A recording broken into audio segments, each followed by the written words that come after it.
As mothers, we sometimes forget that when we honor ourselves, we empower our children to operate in excellence as well. And today, I have a special guest that will talk to you a little bit more about this subject.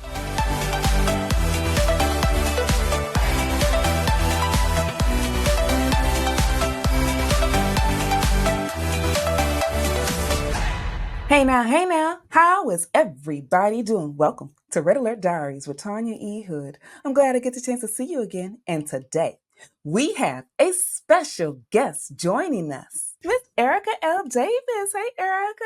Hey, how are you? I'm doing good. Thank you so much for being here. But before we begin, I've got to introduce you to everybody. For those of you that have not yet had the opportunity to meet this amazing woman, Miss Erika Latifa Davis is a trusted leader, speaker, strategist, and motivator. She hails from a legacy of blockbusters and community champions and is an inspiring change agent in her own right. She married her high school sweetheart and is the proud mother of three beautiful children. She has a personal threefold mission: to teach people to love, invest, and share themselves, to assist people in finding their personal joy in life, and to teach people to value their presence in the world. Erika, thank you so much for being here. Is there any more that you would like to share with our audience today? Well, you have to represent when you graduate from an HBCU, Tennessee State University. T is for Tennessee. STATE, University, TSU. Woo! Yeah. So matriculated through Tennessee State University as a young mother and wife, graduated on time in architectural engineering, and began to serve the public as an engineer. And with the Corps of Engineers and with the U.S. Forest Service and different roles and stuff. And so, like, what I like to say is, over 25 years, I'm experienced with being the first woman of color in many roles in many federal organizations. I have a track record of partnering with organizations on sustainable ecosystems of belonging and innovation. And I elevate, celebrate, and retain their top talent to engineer greater results. I absolutely love creating real solutions to real problems. I do that. I like to say I'm an engineer. I start off by building bridges, right? And then moved on to building programs, and then moved on to building people, and then moving on to building impact, evolving into moving and doing impact. And so my experience doing all of those things, using root cause analysis, using heart-centered math. I never did, took the curriculum called Heart Math, but it just really resonated with me. Love the song and the sound of it. But looking at how do you use your natural gifts and talents and turn them into strengths, right?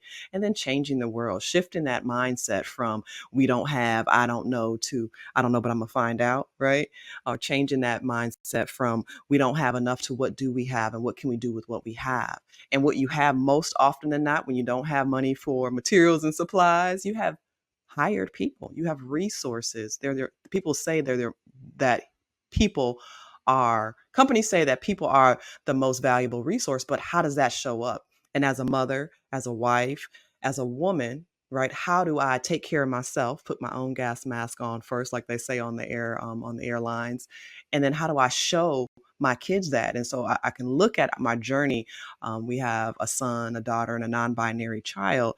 How did they watch me do what I do? What did they learn from seeing me? What did I actually spend my time doing versus what I was saying, right? My kids would always know, if I was like, y'all better get out, y'all go do this stuff. Mama is just talking. But if I'm like, what y'all doing and when you gonna have it done? They know it's a different mindset. They know that the expectation is that they get it done and get it done quickly. And I often learn through my journey that you could do all the work yourself. And when they say you can go fast by yourself, or we can go further together. So how do you empower young adults? And I now have baby adults, they're 19, 22, and 27. How do I honor their natural gifts, talents, their personal mission, and advise them as they ask, right? And invite them into stepping into their personal power and to explore and to get it wrong. What do they say? Now is the time to take massive imperfect action just to get it right. And I always tell them, ain't nothing we can't live with or fix. So go ahead, do the thing. You're not making a cake. You making a cake, you got to break a few eggs. Are you for breakfast? Are you the chicken? Are you the bacon? Because if you the eggs, you just dropping around, moving all around. But are you invested in this thing? There's no going back. The pig ain't coming back after it decides to invest in being the bacon, right? So looking Exactly. at investment of their time and less investment of their energy, and into giving them the space to explore and be okay with getting it wrong sometime, even publicly. This all we have to do is acknowledge the impact and talk about where we want to go next time. It's not about this blame and shame and you've got to get it right and be perfect. And, my kids laugh when they're like, oh, mom, you don't know. I was like, girl, you don't know me. You know me now. You don't know me back then. Sometimes our babies seem to think that our life started when they got here. That's not how this begins. But there's Mm-mm. some moment in your life that impacted you, that caused you to make some adjustments and reset.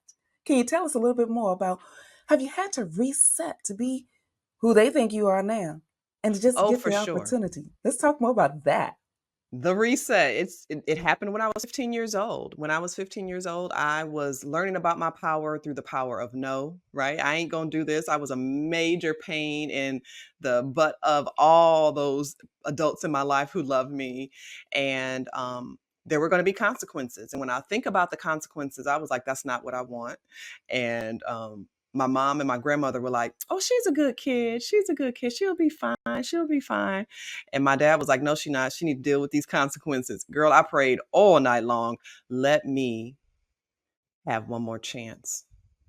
Let me learn how to wield my power in service to your will, Lord. Let me be brave and courageous, even when it's hard. And even when your friends might just, disapprove or, give you a hard time about it. And that was my first reset. That's the big reset where it was like, Erika, you going to juvie or you going to college? Oh, I get a choice. I'm going to college. So I recognize the power of my choice and how you have to stay committed to that choice.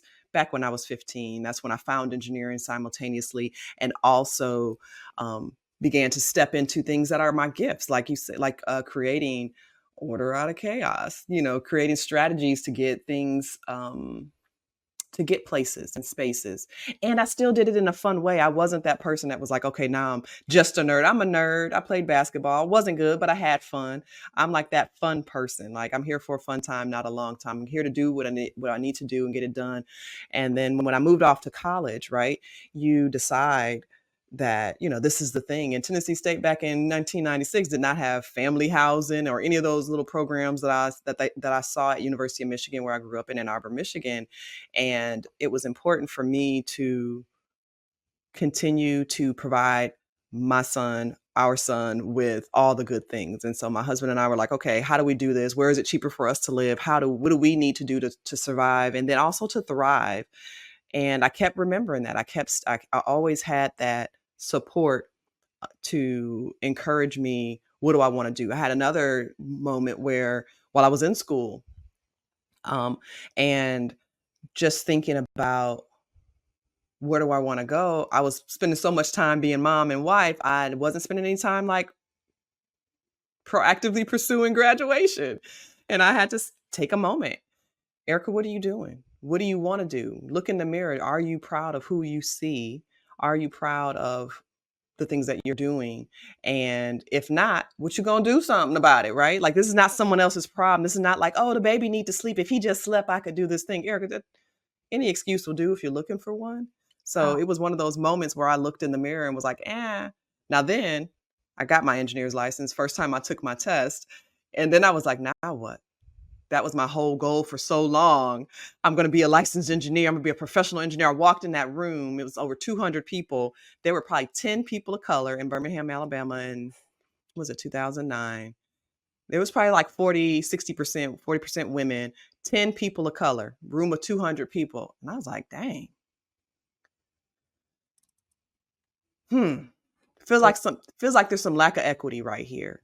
And so those things always became a part of my mission, right? To recognize, call out, not just talk about barriers, call people into action and into service to remove those barriers, which they call, that's where I became a Jedi champion: justice, equity, diversity, and inclusion. I like that. So This Jedi. So here's the right. thing that we don't often pay attention to as parents. The Mhm. constructs and how we were raised and the experiences that we walk through, we parent through that as well. Mhm. But the part that I don't think enough people pay attention to that you had to walk into, Mhm. honoring you. Yeah, we think about Mhm. our babies. We want to make sure that they're okay. But because you had to make a decision, well, what am I going to do? Because Mhm. I'm a little bit older than you are. And when I walked Mhm. into that room, Mhm. it was the same dynamic that Wow. I experienced as well. Mhm. So when we make a decision about how I'm going to move forward next, picking Mhm. up this thing, your experiences, your babies may not understand why you made the choices that you make or while Mhm. you're walking through some things. Just Mhm. like you didn't quite understand when your dad was like, "It's going to be consequences, young lady." Right. Who? Who? What, me? Like, who, All me? of it. Right, All of right, it. right. So while you're walking through all of those experiences, how do you help your babies recognize now? Yeah, I see you. And I still remember because they forget. We Mhm. had a whole life before they Mhm. showed up. Yeah. What experiences are you giving them from your past that prepares them for their future to still honor who they are and who you know them to be? Because your daddy saw the Erica that we see today. You Oh, didn't see her, but I no. know he saw her. So tell us a little bit more about how do we as parents, in the professional light, personal Mhm. light, walk our babies through. So the first time my son was a little bit older, and he asked me, like, "I want to know who you are." And I had one of those moments where, like, from like Freddy Krueger, where all the doors closed. And I was like, "Be vulnerable." Oh my gosh. And then that didn't feel right to me. And I was like, I had to work through that and understand that there are parts of me that I wasn't willing to look at. So being vulnerable for somebody else, you have to start with that for yourself as well. And then my kids always traveled with me. When I, as a working mom, my kids traveled with me. They came to the office. They had a drawer in my office with their little blankets and their snacks and their crayons and stuff and their little toys and stuff. And then I always showed up at their school. I remember one year I was the room parent, and me and this one lady were co-room parents, and the teacher was like, I've never had working moms be a room parent. I work literally 5 minutes from the school. What do you need that what you think I can't do? Like, if you ask me for what you need, I can say yes and I can say no. So as a parent, it was always about asking for what you need. My kids were like, I'm hungry. Thank you for sharing. Right. Oh, would you like me to get you something to eat, or would you like me to inform you where you can get something to eat? And we had to learn together on a lot of those things. We had to figure out how to manage finances together. We had to learn how to drive and how we had to face our fears. My son, he was, like, ready to learn how to drive. And I remember my mom saying, I can't do this with you, Erica. And literally my husband, who was then my boyfriend, taught me how to drive in blizzards and all that kind of good stuff. And I was like, that's my parent. That's a role I want to take on as a parent. So I sat in the car and I was like, Jossie, I'm scared, but we're going to do this anyway. And, and I could see when my fear got bigger than my belief in his ability to navigate the streets of Montgomery, Alabama, that it was hurtful for him. He's like, you didn't believe in me. I was like, I just got scared. Give me a minute. Pulled over. Are you ready to do this again? Because I'm ready to do it again. And we just kept doing it. And the kids would laugh like, Mom, you're hanging on for dear life and pushing this fake brake. Yeah. And I'm not yelling at you. You got it. I need you to listen to me. I'm not a yeller. We had to acknowledge our feelings. Are you feeling some kind of way? You can feel some kind of way, but how you behave is also something different. And both of those things are your choice. And so have my Mm. kids realize the power of choice. When it would be like, you in trouble, you need to come here. The power of them coming here was them choosing to deal with the consequences of their actions. When you get over here, we're going to have a conversation, and probably a long conversation, right? If that's what you really are up for. Exactly. Um, Let's unpack that because there are a lot of nuggets that you just placed inside of there.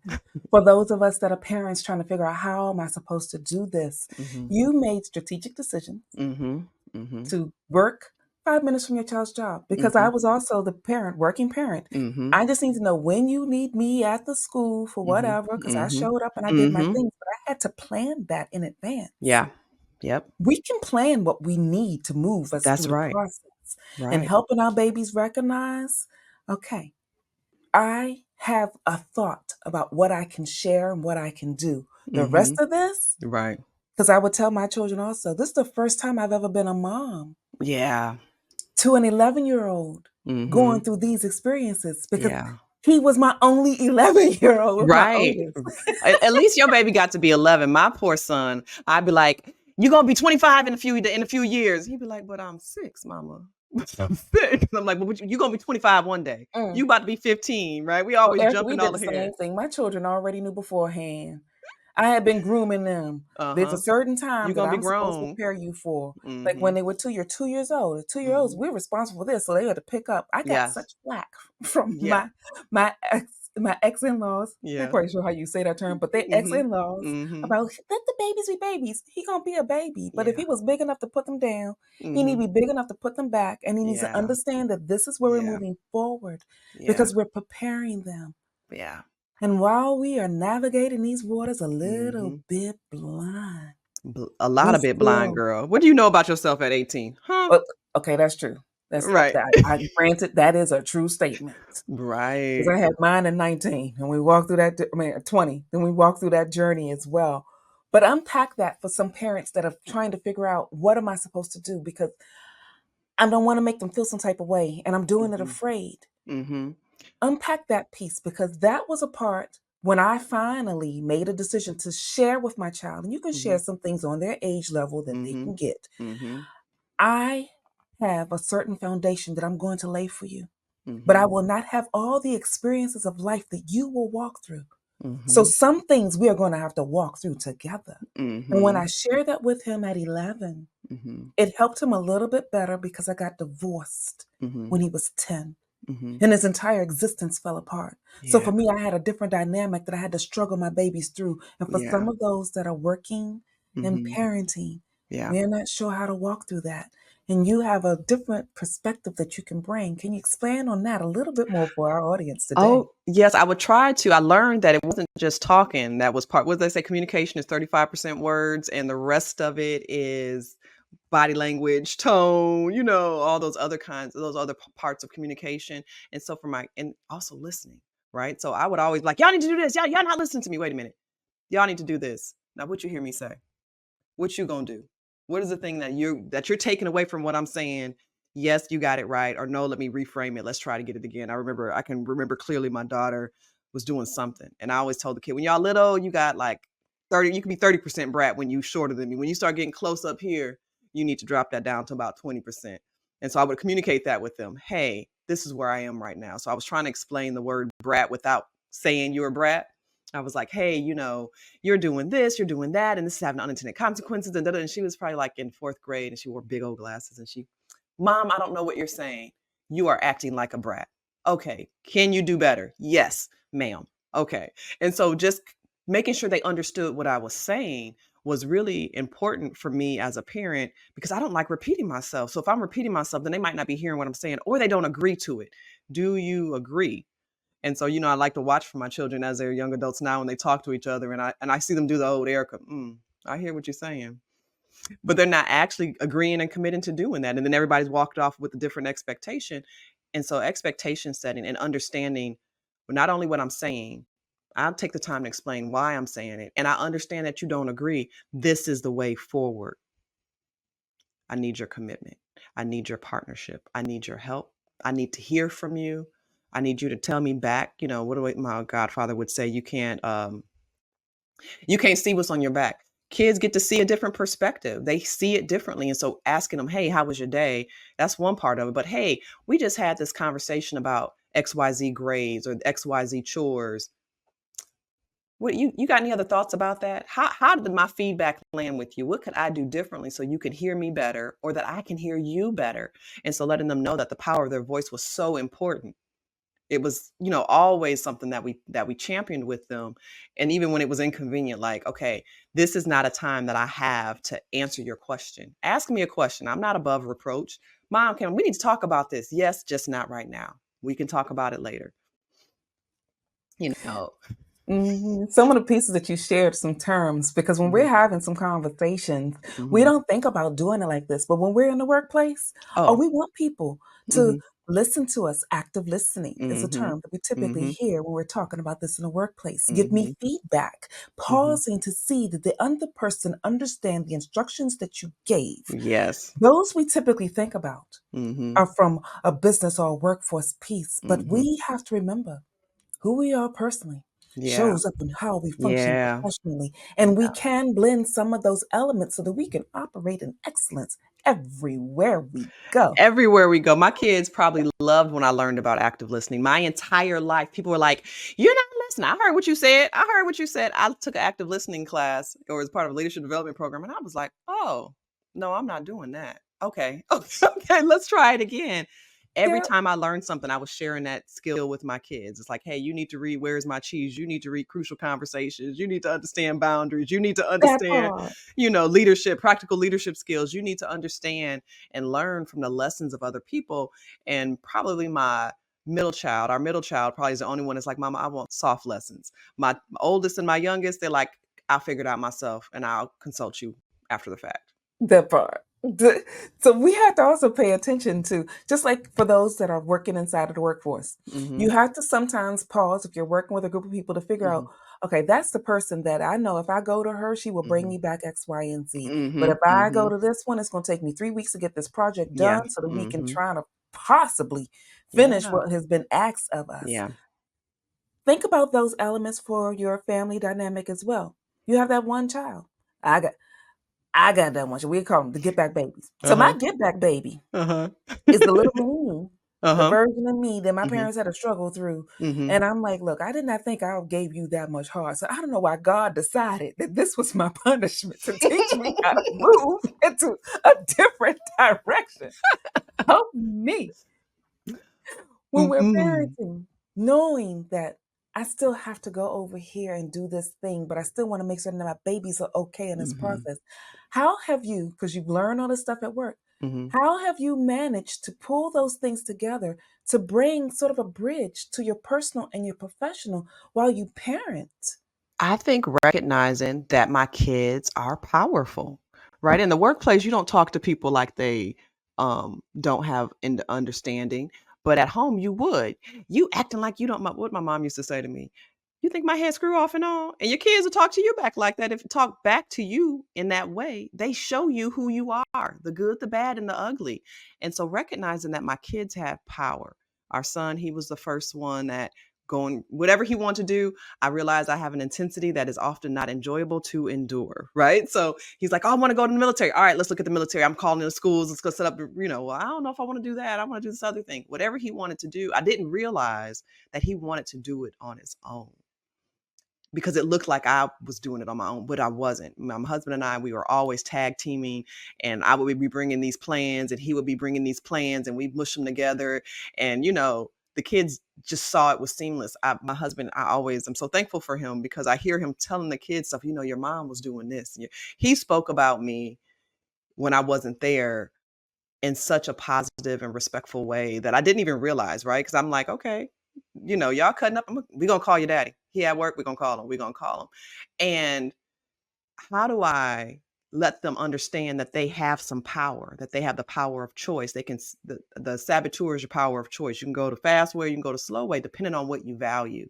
And recognizing what people value. I recognize that at work around the same time that I started recognizing it in my children. Some of them value autonomy, some of them value partnership, some of them value independence, some of them value interdependence, some of them value, what is their love language, quality time, acts of service, physical touch, gifts, words of affirmation. Each of them have a different love language, and being able to speak their love language to them, it's the same type of fertilizer, right? The grass is greener where you water it. It's the same type of fertilizer that you use at work, right? You don't hand someone this somebody who's great with hammers and tell them to go wash windows, and you don't remind them, acknowledge what other gifts they bring that will be useful in this new job of washing windows when they have always used their hammer. And the same goes with being a parent. What are the other skills that they have? Like, I know you've been really great at running fast. What else are you good at? Consuming information. How do you use it? How do you stay more consistent? Is your job to be the chicken, or is it to be the pig in each endeavor you're on, right? And I get to Right. choose that I'm not going to always be the pig in every endeavor that you are on. We don't get bacon every day. So how do we honor the power of choice? How do we honor their gifts, their talents, their skills, their natural abilities, and their genius, and water it? Because there's so many places out in the world that's going to be competitive, right? Like, this is a good skill and this is a bad skill. No, this is a good skill. This is a good skill. This one is a better fit for this thing here, and this one is a better Exactly. fit for this thing here. But that is not the same as the value that the gift is. It's just the value it brings to the endeavor and who you are, the beingness of who you are. Resetting that really happened as I started growing as a leader at home as well. From that, I thought authoritarian, when if you got to say you the boss, you ain't the And you're boss. not the boss. Right. And the same thing at home. Exactly. How many times as a parent are you like, well, just do it because I said? Mm.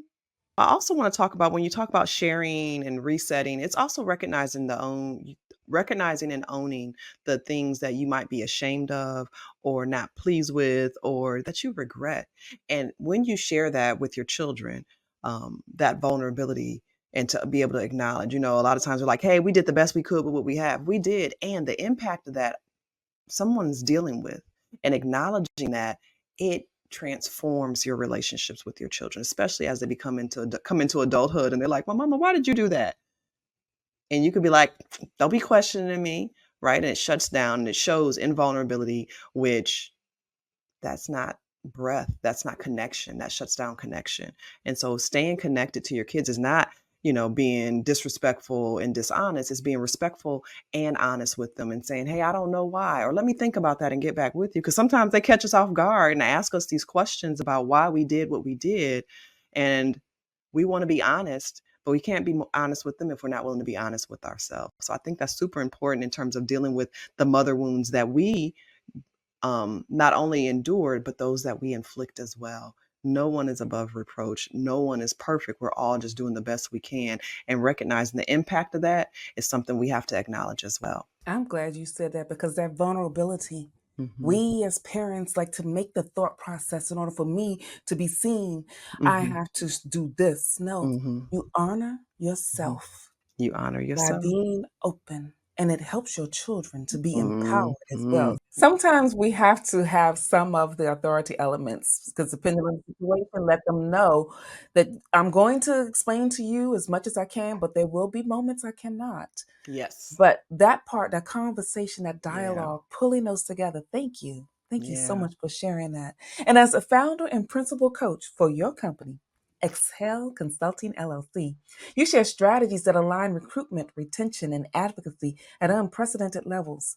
Some of this you have shared how we brought it into parenting. Share a little bit more about what you do with the audience because they don't know how much of a powerhouse you are and how you bring both of these in sort of a congruency that makes it work.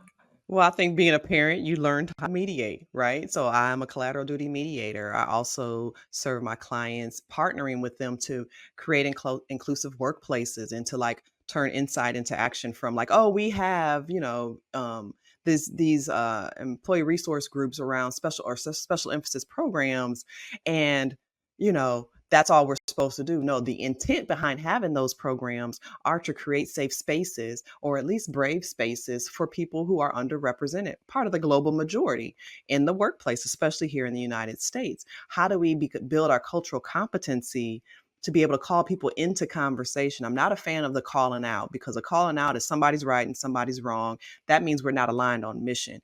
And then that means somebody going to be doing all the work and somebody going to be doing none of the work. For me, calling into leadership to honor and acknowledge what their core values are and how they can walk in alignment with that. I had one woman I was talking to, and she's like, I value autonomy. Do you value autonomy? Is that just for you? Or is that for other people? That these core values we have, they extend out. And how does that reflect back into the world? That's where the disconnect comes in, is when like you have this thing that you want to do. You want to force other people to do it versus invite them into that space with you and acknowledge which is like a lot of boundary work. Yes, no, maybe. And so as a coach, talking about homework assignments or putting on your goggles, I had one client that was like, Erica, I love that you make a point, but not the stabby kind. Okay, cool. Like, how do we reframe? How do we create spaces for people to hear themselves and their own genius and acknowledge that, and give that some opportunity, some water, some fertilizer to grow, and recognizing that it's not our job as coaches, as parents, as leaders to do all the work, but it's to usher that usher in the season of the organization that we're actually in, and recognizing that when you get ready to change, it's not this big, everybody's doing it today. It's creating that critical mass, providing resources, providing information, right? How do we share and bring people along? It's an invitation to do this work. It's not a mandate. Everybody gonna do this on Tuesday. We do that, and I do that sometimes. But how do you balance that out with respecting that people have a different choice and reframing whatever they're saying into a positive, into something actionable and impactful?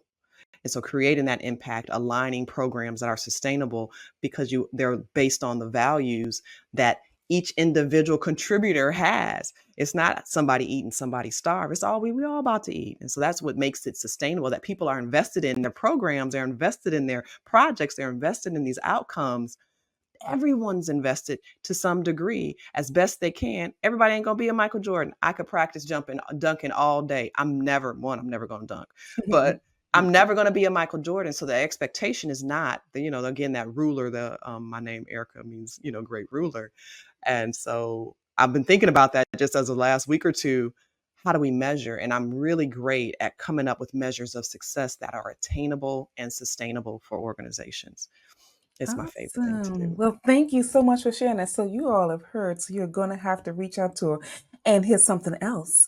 Erica has a special gift that she's going to give to the audience. We're going to talk about that in a few moments, right after this message from our sponsors. He looked at me like I was crazy, but I knew what I had to do. It was time for him to go. So I packed up his things. Red alert. Is he the one? The pocket guide, the fine and lovely real life, tells my story. The free chapter is available for you in the link below. So, Erica, thank you so much for the special gift that you have for our audience today. Please tell us a little bit more about it. Square breathing. It's a gift that I bring to my clients, and I bring to my parenting, my auntie. I'm the favorite auntie of many of my nieces and nephews, and I'm always about what is going on with your breath. It's the thing that stops us from accessing our full capacity, our full executive function. And so square breathing is just a little opportunity. This exercise is download will take you about 2 minutes, which is jump in the car before you can get out your neighborhood as you transition from meeting to meeting, where you just take a minute to breathe in, hold, breathe out, hold, and go around 4 times, which is the number of foundation, right? And really nice, stable foundation. It's a great opportunity for you to reconnect with yourself in moments of distress. Or even in moments of joy, just remembering to breathe in and have a little bit of gratitude. Your breath, it feeds all of your body, right? It brings in oxygen for your lungs and for your brain and for your feet and your hands and your heart.